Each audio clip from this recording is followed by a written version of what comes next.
What if I told you that something is alive beneath Iceland? Something that doesn't sleep, that doesn't die, that moves slowly beneath the Earth's crust, tearing wounds in the ground as if the planet itself were rotting from the inside. In 1783, Iceland was not attacked by an army. It was not invaded by an empire. It did not suffer a simple natural disaster. It was devoured. Rivers turned poisonous. The sky darkened for months. Animals died in massive numbers. People went mad or disappeared. And the survivors began whispering the same name in fear: Skafta Worm. The fires of Skafta, but there was something even worse than the fire. Something that didn't come from the sky, but from below.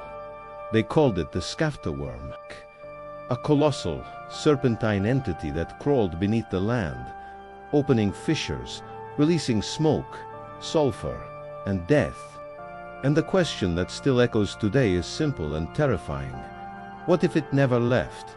Iceland has always been a strange land, a place where fire is born from the ground, where glaciers hide active volcanoes, and where the soil itself feels too unstable to trust. Since the first Viking settlements, Icelanders believed the island was not just territory, but a living organism. Mountains had will, fissures had hunger, and whatever lived beneath the land listened. In Old Norse tales and Icelandic folklore, subterranean creatures were not metaphors. They were warnings. Giant serpents, colossal worms, entities that tunneled beneath the world, responsible for earthquakes, eruptions, and plagues. And then, in 1783, something happened. Something so devastating it is still considered one of the worst natural events in human history. But for those who lived through it, it wasn't a disaster. It was an attack. On June 8, 1783, the ground in Iceland began to split open. It wasn't a common earthquake. It was massive fissures stretching over 25 kilometers, ripping through fields, villages, and pastures. And from them came not only lava, black, thick, suffocating smoke poured out.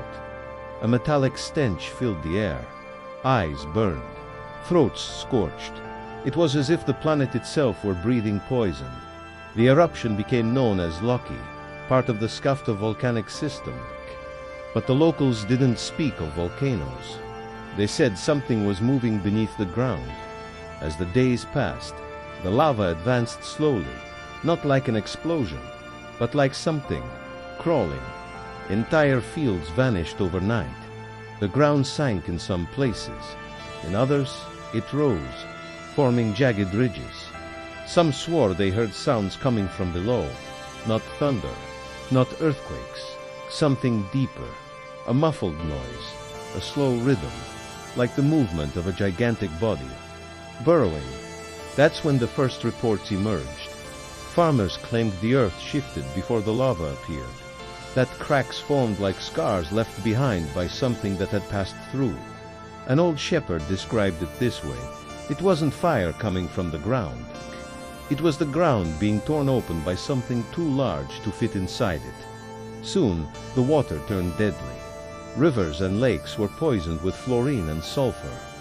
Fish floated belly up. Livestock began to wither. Teeth fell out. Legs broke. Animals simply stopped moving. More than 50% of Iceland's livestock died. Then the sky changed. A thick haze, later called the mist of death, covered the island for months. The sun looked pale and weak. The air was impossible to breathe. People bled from their noses. Children coughed until they collapsed. The elderly lost their minds. But amid the chaos, the rumors spread. They said the Skafta Worm had awakened.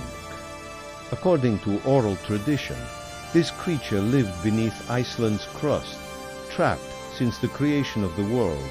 Its body stretched for kilometers. Where it passed, the ground split. Where it breathed, the air died. Some believed the volcano was not the cause, but the symptom. The fire was merely the trail left behind by its passage. And the longer the eruption lasted, nearly 8 uninterrupted months, the stronger the belief grew that this was not natural. Entire villages were abandoned. Families fled, leaving everything behind. Churches held daily masses to calm what lives beneath the earth. A pastor named Jan Stingrimson became famous for a sermon that, according to accounts, stopped the lava from reaching his church. Yet even he wrote something unsettling in his records. "It is not the fire I fear. It is what the fire announces." While Iceland suffered, the world felt the impact. The toxic cloud crossed Europe. Crops failed. Winters grew harsher. Some historians believe the event indirectly contributed to the famine that preceded the French Revolution, meaning, whatever awakened in Skafta did not kill only an island. It left scars across the world, and still, when the eruption finally ended, no one celebrated. Because the fire had stopped, but the silence that followed was even more terrifying. Icelanders said the worm had not died.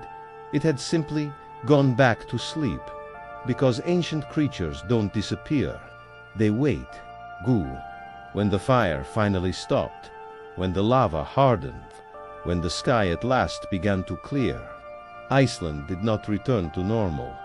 The silence that fell over the island was not peace. It was restraint. The fields remained barren, the soil fragile, and in certain places, even years later, the ground still smoked. It was during this time that the most disturbing reports began to surface.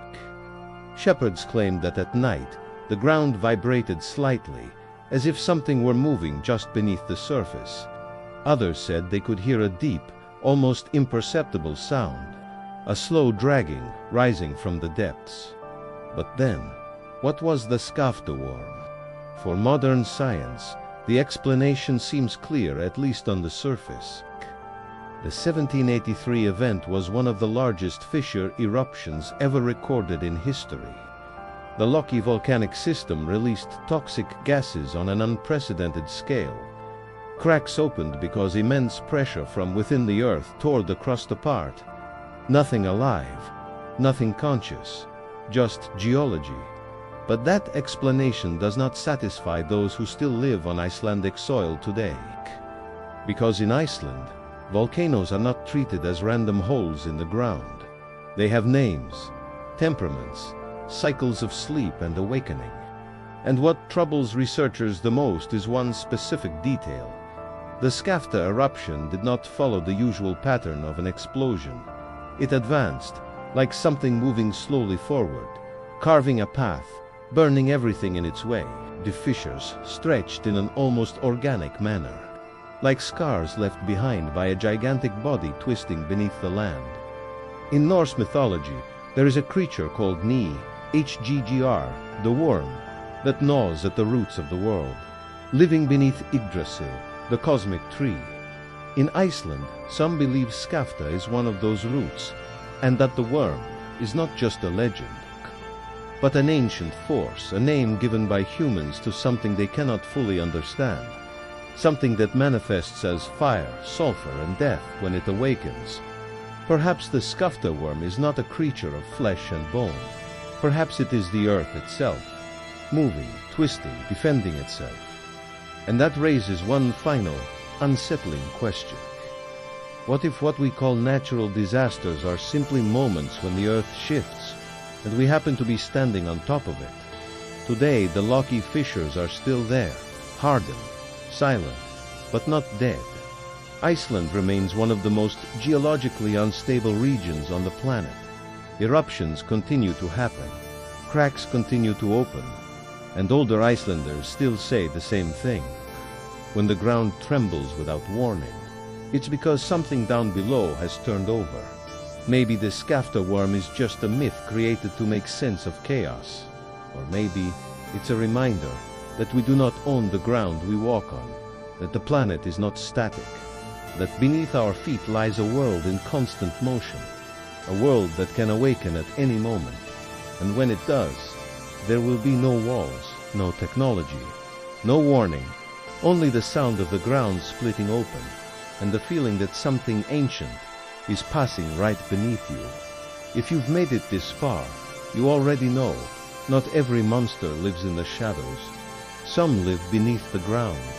If you enjoy forbidden stories, forgotten legends, and mysteries history tried to bury, subscribe to Urban Secrets.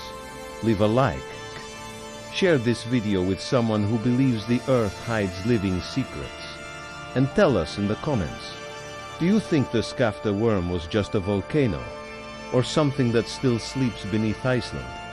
Because here, at Urban Secrets, we don't just tell stories. We dig up what was buried